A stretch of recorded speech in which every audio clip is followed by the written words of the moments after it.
First of all, I'd like to say a big thank you to the organisers. It's been an incredibly smooth run conference, and I know how much work goes into putting these events together. So at this stage, you've already heard quite a lot from my colleagues on the panel about the responsibility to protect. And I think I'd add some critical reflection to begin before I kind of get into the paper. Just thinking about what's been discussed today, but also what's been discussed generally so far at the conference. And I would say that when we reflect back on a principle like the responsibility to protect, I think it's quite easy to say that it's been a failure, that the ambitions of the responsibility to protect have failed. The figures we saw, that there is a lot of cynicism about the responsibility to protect. And there are many critics who suggest that the responsibility to protect is dead, that the responsibility to protect is simply no longer relevant to these conversations. But I would contrast that also with the fact that we are seeing more demands, more calls for response to atrocities around the globe and the importance of responding to those. And so my own personal opinion here is essentially that the responsibility to protect, the principles, the idea that states have a responsibility to stop genocide, to stop crimes against humanity, to stop war crimes, these principles are still as important as ever.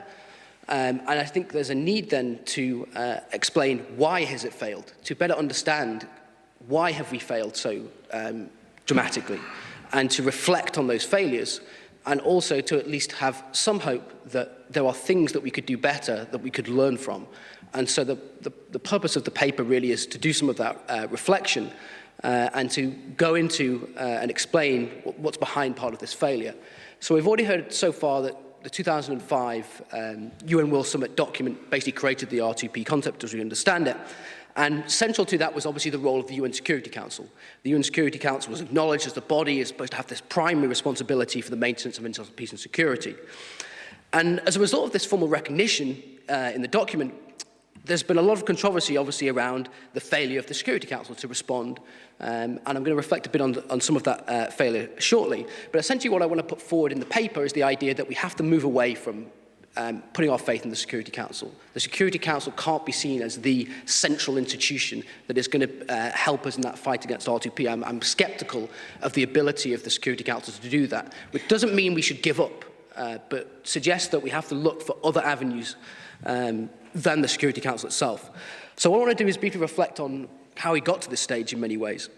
So I'm going to talk a bit about the evolution of the R2P itself in the context of those Security Council debates, reflect a bit on one of the key turning points, I think, in the criticism of the R2P, which is the disastrous intervention in Libya in 2011, and then to try and put forward and discuss some of the other aspects of the UN system that fundamentally make it very difficult for prevention of atrocity crimes to happen, and reflect a bit on potentially how we can move forward.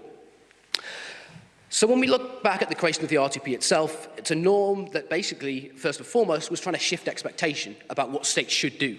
It was basically about what kind of actions should be taken to respond to mass atrocity crimes. But there was these are never outlined. There's no definitive list of these are the things you should do to protect and prevent mass atrocity crimes. And because of that, many of the early debates in the UN Security Council were often dominated by questions of intervention. And questions of when we should intervene, and questions that really were about sovereignty and when sovereignty can be overridden. And I think many of those debates actually narrowed our discussion about R2P. It narrowed the issues that we could discuss. And this pretty much comes to a head back in 2011 when the Resolution 1973 is passed. This is passed in the Security Council. It creates a no-fly zone to allow NATO forces to respond to what is deemed to be a potential atrocities carried out by the Libyan regime. Now, at the time, this was held up as this triumph for the fledgling norm. But this was obviously very quickly overshadowed by the fact that the removal of Gaddafi, sparking quite significant criticism of the way in which the NATO forces acted, and in particular, that this was a pretext for regime change. And I think this is an important part of the story of R2P, because this created a lot of cynicism about what the R2P was about. Was this simply a norm that gave Western powers the ability to remove leaders they didn't like? And so, as I talk about in the paper, the actions of the Western powers then were seen, as I say, to justify action that wasn't necessarily about human protection. And so it reinforced, I think, perceptions of Western hypocrisy, that the West was hypocritical on this when it comes to issues of human protection.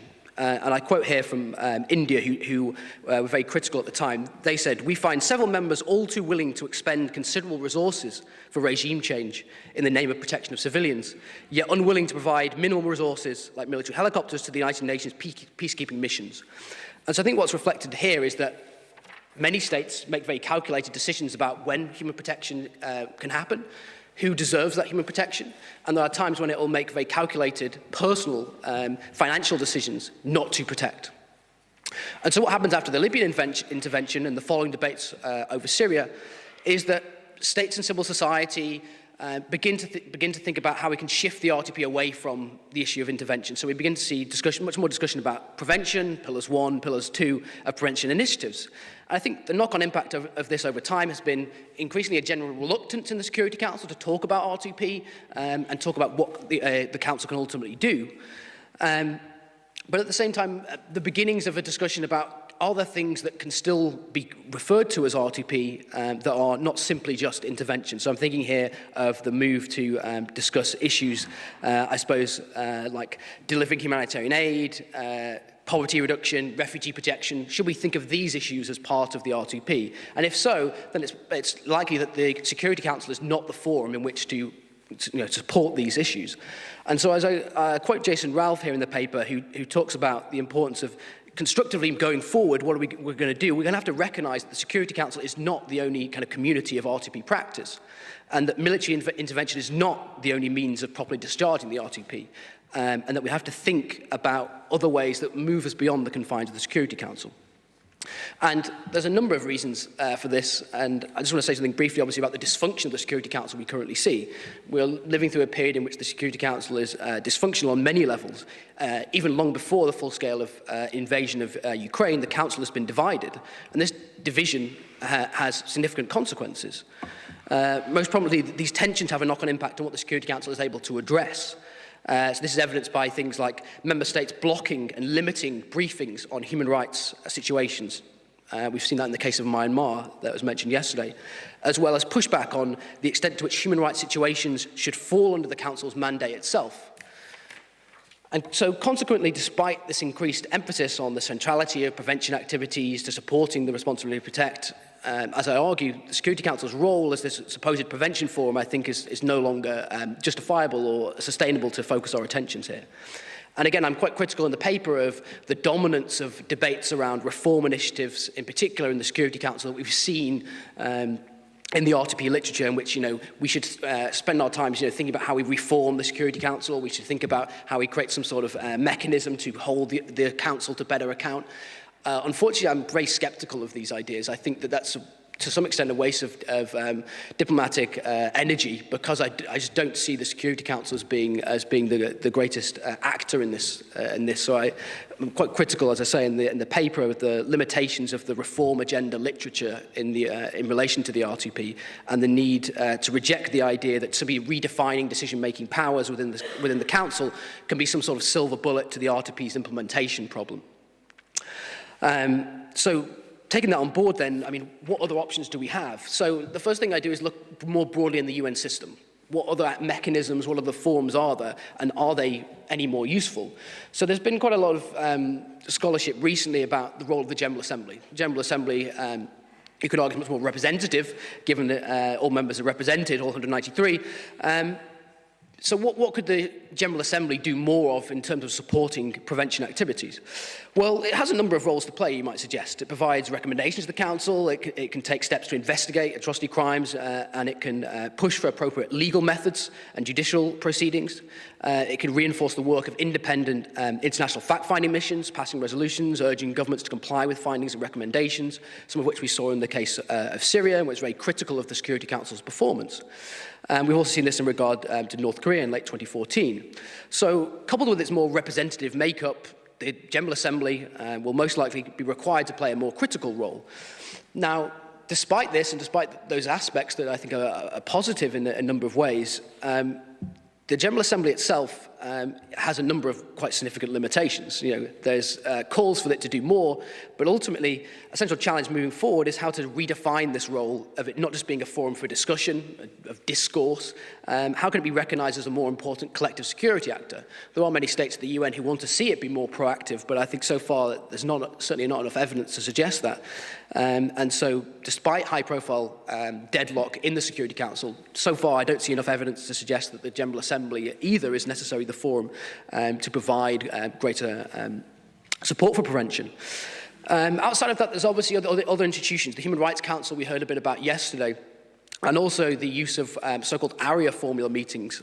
These are informal meetings that can be taken as a way in which to discuss issues that can't get onto the formal agenda of the UN Security Council. So we've seen in these kind of spaces NGOs and victims actually speaking to Security Council members and raising the issue of human rights atrocities and other crimes against humanity in these forums. So again, this is a way of raising the profile of issues, but again, there is no enforcement mechanism. There isn't necessarily effective ways in which to then take these discussions that might lead eventually to some form of prevention. So again, I'm skeptical of those aspects.